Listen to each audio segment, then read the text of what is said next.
Hello and welcome to Dissident Canada. My name is Tyler. Today, once again, talking about Ukraine because just the stupidity never stops. It keeps hitting newer and higher highs. It's ridiculous.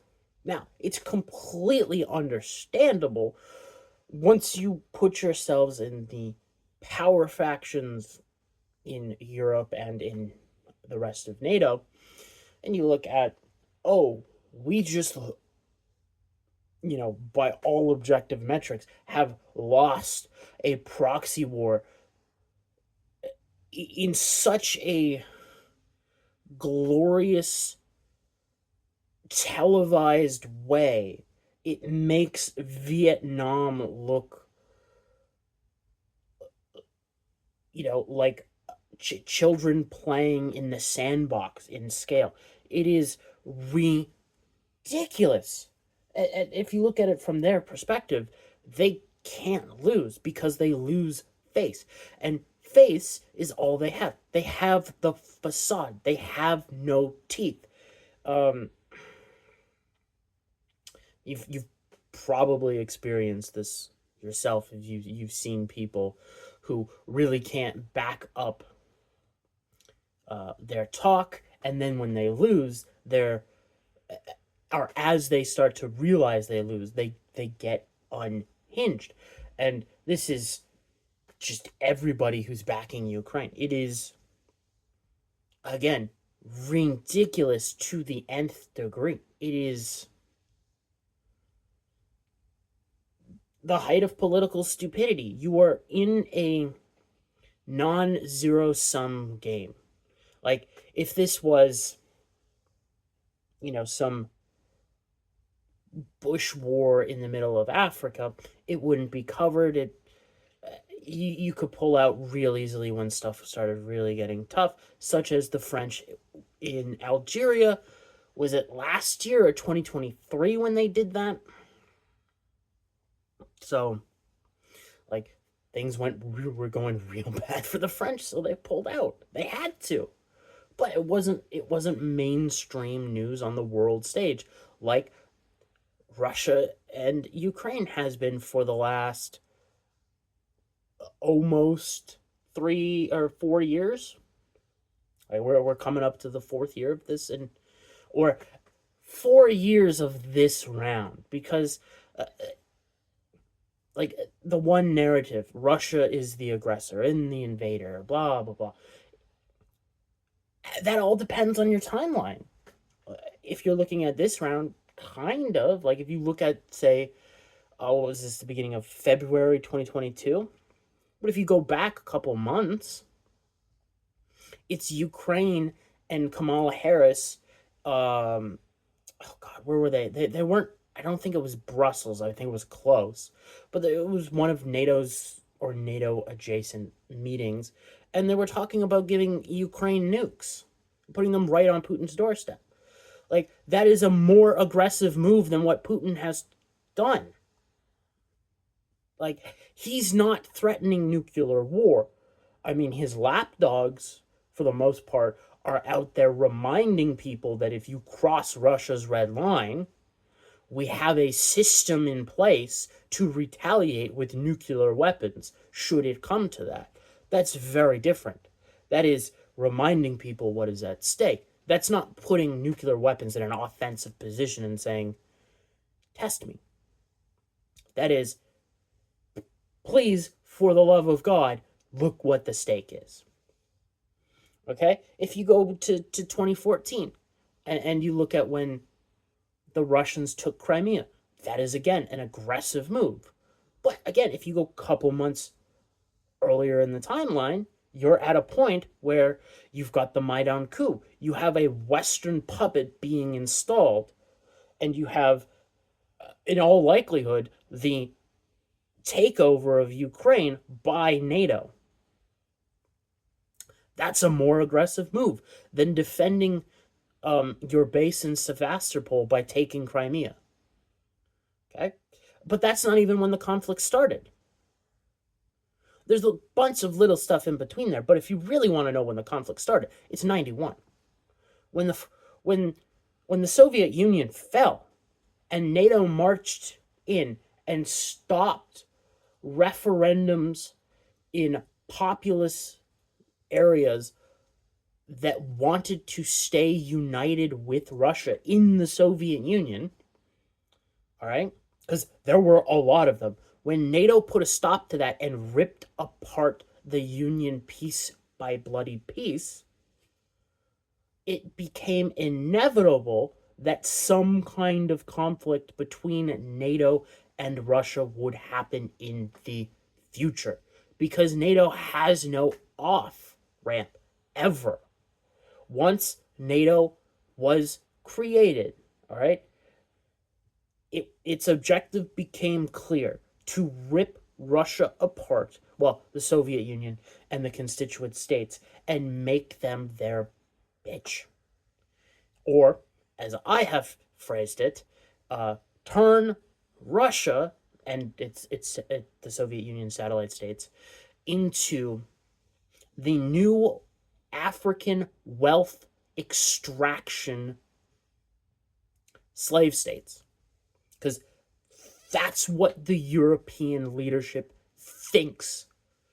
So they continue to push this even though they are confronted with the reality of Ukraine is desperately out of munitions, desperately out of men. There's no real chance that Europe can put a fighting force to go rescue them or have any kind of force in Ukraine other than their totally not aligned proxies that were former NATO military from former NATO states, their special forces and other military apparatus that are still in Ukraine operating, which by international law makes them mercenaries, which grants them no human rights. So saith the Geneva Convention, or it's close enough. Mercenaries are granted the same rights as spies, which is fucking all. Yeah, and if I get back to the munitions, the West can't build them fast enough. Like the German industrial complex right now is dealing with that fact because Merz has gone hog wild in Germany, being like, "No, we will rearm. We will rearm." Like, you know, the little mustache man is strong within that man, and is very much going down that road, not to conquer Europe, but in the rearming. And, you know, Germany will have the greatest military in Europe. That hasn't worked out very well for Europe anytime that's been tried. But it's probably going to collapse because, unlike previous times Germany could have done that and has done that, their industrial base has collapsed for the most part. Like, they don't even have the cheap Russian gas anymore to fuel their industry. They don't have the nuclear power plants to power it. It's ridiculous. Okay? And then on top of that, you know, politically, you've still got, you know, EU leaders and Carney out there saying, "Hey, we're going to give more money." And it's like, where are you getting that money? Like, if I go back to Germany, Merz is committed to $9 billion a year to Ukraine. Where is Germany getting that? Germany, in all likelihood, at some point, is going to be on the same path that the UK and France is currently on, which is to get bailed out by the IMF, which is, in reality, you're getting bailed out by the Fed and the Treasury Department of the United States. But and the question becomes, how likely is Trump going to allow that to happen? Now, at the beginning of his presidency, I would have said it's probably not likely.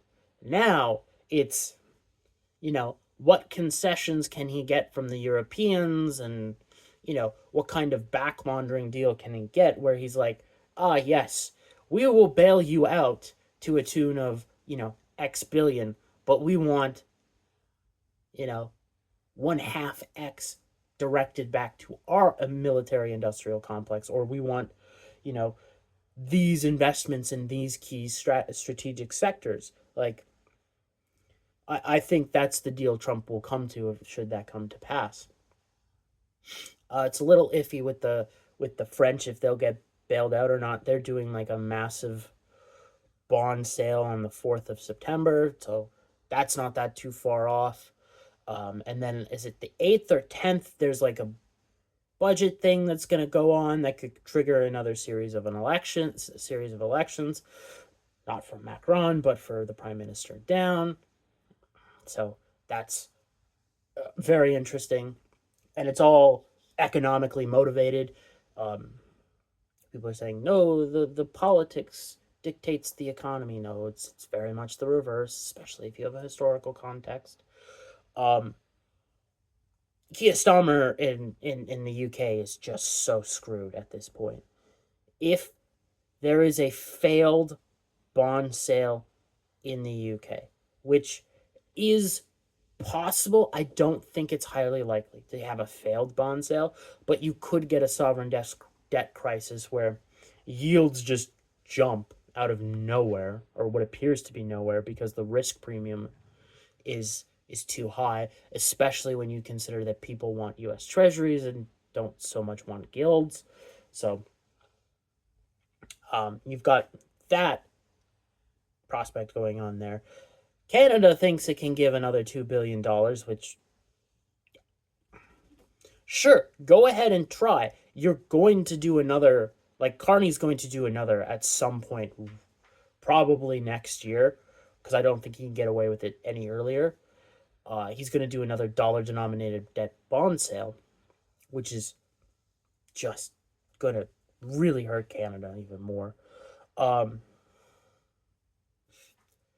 And then you have the United States, who just confirmed that they they sold a whole bunch of like long range missiles to the Ukrainians, which, translation, the United States sold missiles to the Ukrainians, who are then, when they get them, going to use them for terrorist attacks on non-industry. They were doing it on war industry, it would be one thing, but the war industry of the Russians is well beyond the front lines, and it has been for a long time. Like, the Ural Mountains is where they build that shit, for the most part.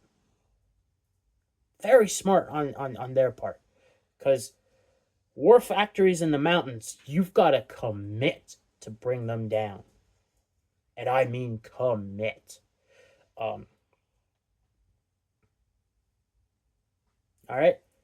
And then to top that all off, the Ukrainians themselves continue, and I've mentioned this in the previous video, and I'm going to probably continue to mention this, continue to do terrorist tactics on NATO member states. Now, the Germans claim they have caught the Ukrainian who, sabotaged Nord Stream, which everybody knows that was not the Ukrainians who did that. They didn't do that. And if they did, that is an act of war against a NATO member, which should have been Article 5 right then and there. It wasn't. But they're attacking they continue to attack a pipeline that goes to Hungary. Hungary has repeatedly said, this is not our war. We will give you humanitarian aid. That's fine. But we are not getting involved in this war any further than that. This is not our war. That is the Hungarian position. That is my position too. Except the humanitarian aid. Fuck that. I am completely out. I want nothing to do with this war. Not even humanitarian aid. The Ukrainian leadership went along with this stupidity. Therefore, they should have to pay the consequence for it. But besides that, this is an act of war on a NATO member, attacking a strategic and extremely important pipeline for Hungary. Now, does it help fund the Russians? Yes, but does that mean, as a non-NATO member, because you are fighting Russia, you get to attack a NATO member's strategic, vitally important civilian infrastructure to hurt the Russians? In which case, they will just redirect that pipeline, and they will sell it to Europe through back channels at a premium and make more money. Like, this is the height of political stupidity. If there was an honest media, all right, Ukraine would be getting the equivalent of a media enema and crucifixion for these terrorist attacks on a NATO ally. And if the Hungarian Prime Minister, Viktor Orban, and the foreign minister wanted this to stop immediately, they would... Orban's playing this bad, in my opinion, because what he should have done is immediately enacted Article 5 and said, no, we are done. Ukraine has attacked us. Or threatened Article 5 and say, try it again. That pipeline that's destroyed, we go after you.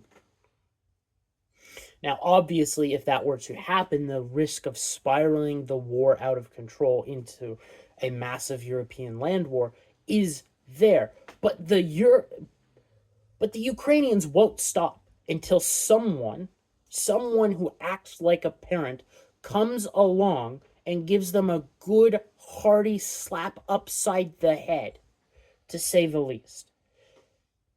All right?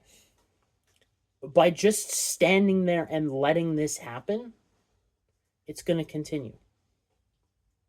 I mean, you could try to win this in the court of public opinion, and I may have tried that, years ago, but at this point, the Ukrainians have to learn that they are in the wrong and that they need to stop.